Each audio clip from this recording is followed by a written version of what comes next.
Alright, what's going on, guys? Trev back again, here to bring you another video. This one's going to be doing another Q&A leading up to Game of Thrones Season 7. In this one, we're going to start with talking about whether or not I think Arya is going to return to Winterfell.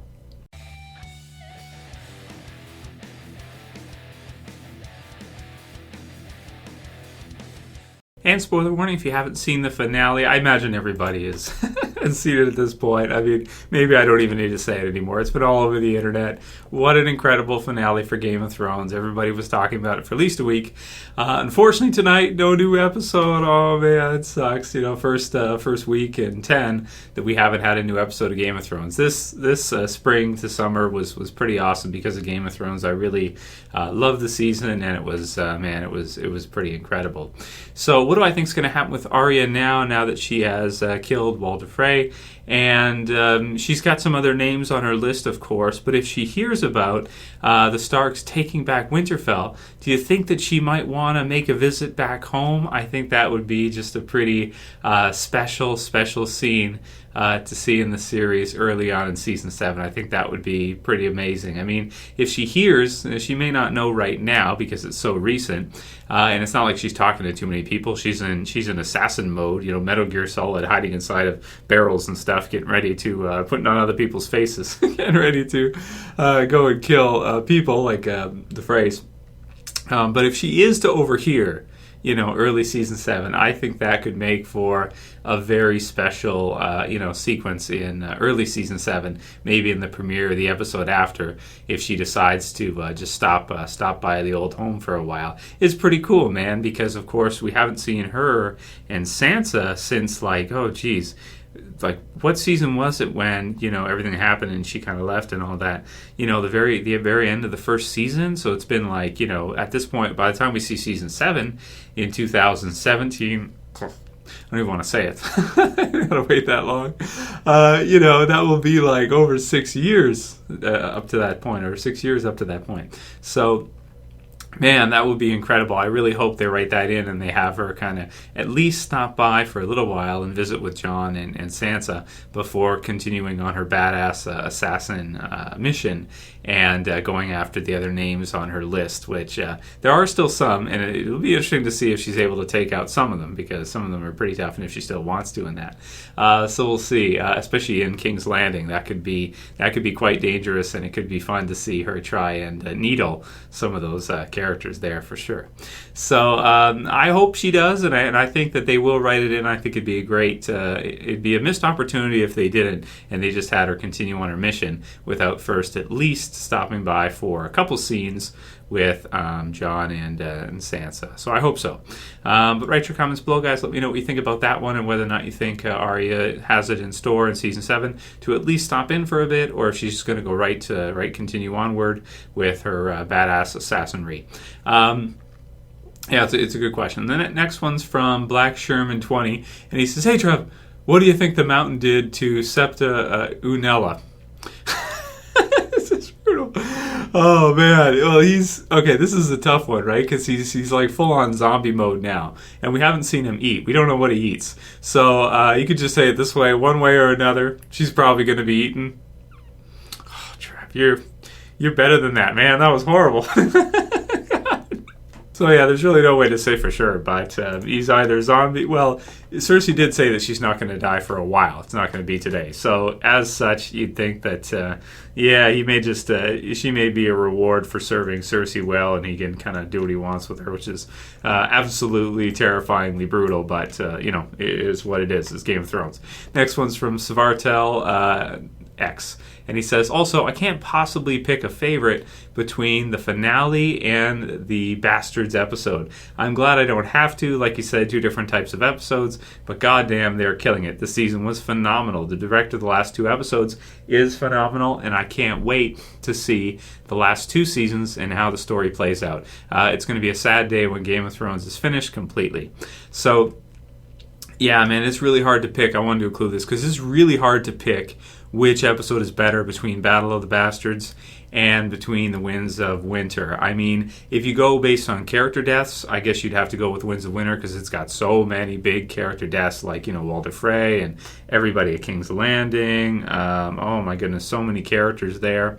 And just, it's got a lot of things happening. You've got Daenerys heading over to Westeros, so just a lot of stuff happening. But it depends on your taste, because for me, Battle of the Bastards had the best action sequence, like the best battle ever filmed, for me anyway, because we hated Ramsay for so long, and to see Jon go in and he's playing the games with them, and it's so nerve-wracking, and if they lose, and you don't know with Game of Thrones, because you don't know who's going to win, who's going to lose, because they've already screwed us so many times. It was just something else, man. So both were absolutely incredible, and it's so hard for me to pick a best two because they were just so amazing. It's sad to say that the director for those two is not going to be returning in season 7, and it's definitely going to be really sad when the series does eventually end. But I think HBO, from the sounds of it, I did the video on the 13 episodes remaining, if you guys saw that one. HBO doesn't want to lose Game of Thrones, so I think they're going to have something up their sleeve. I think they're going to have something. Maybe they end the first series, and then they do some kind of series which is maybe all their own after, under the same name, or something, like some kind of, they add something to it, like with The Walking Dead. You've got Fear of the Walking Dead for the companion series. I could definitely see HBO doing something like that, and they've got a couple years to plan for it. So let's hope, fingers crossed, that they've got something else planned after Game of Thrones for us. Now, it might be totally new characters and everything, or a prequel, or some kind of sequel or something, which has nothing to do with The Song of Ice and Fire, and only kind of takes what George R. Martin has done and expands on it.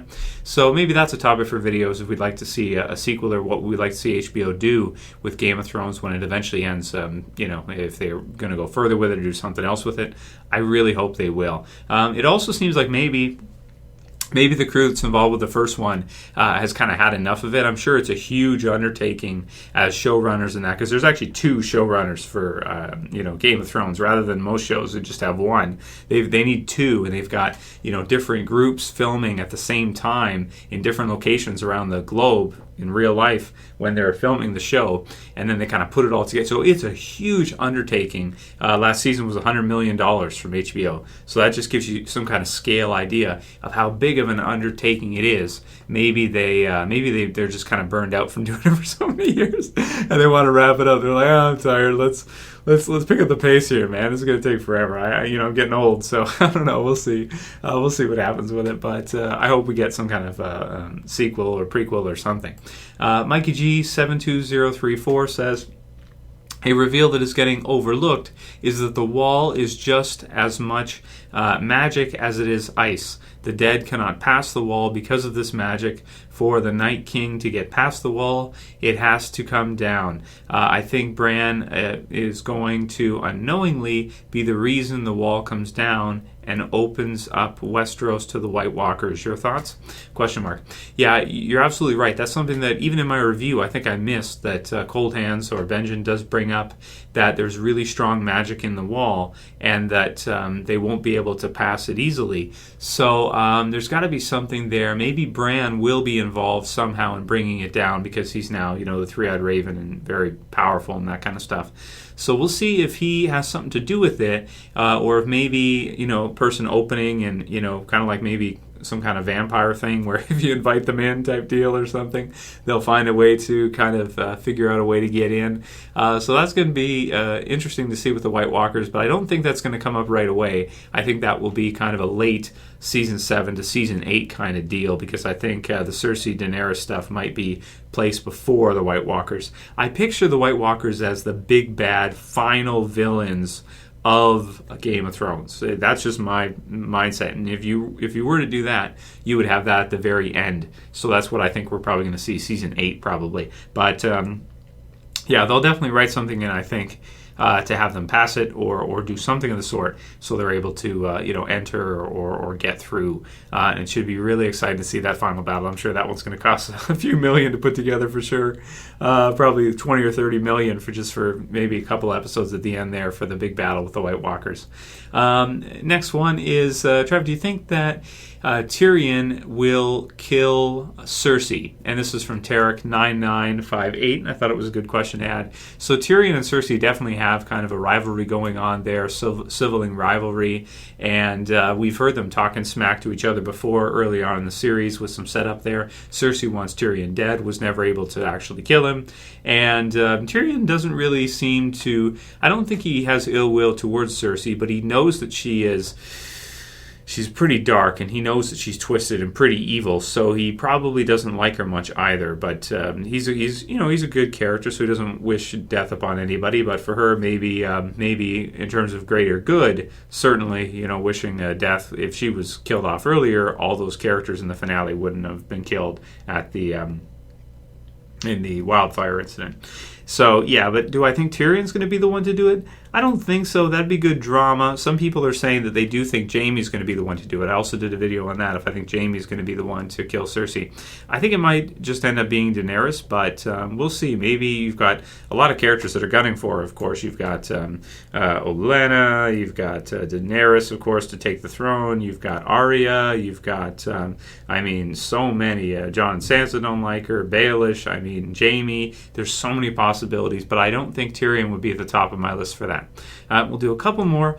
Joyce Rawlings said, anyone notice how Cersei's subjects didn't look like they were happy at all? And this is when she's being crowned and everything. And this is why I love to do the Q&As with you guys, because there's so many things that we can't get to in the review. The review was almost 30 minutes long, and we didn't touch on a few of these things here you guys have brought up now. So this is why I love doing the Q&A, so we can kind of tackle some of the additional things that are in there. So that's true. When she's being crowned, everybody's like miserable, or they're all silent, and nobody's happy or anything. And I think it's because, obviously power is power, as she said before, one of her best quotes of the series.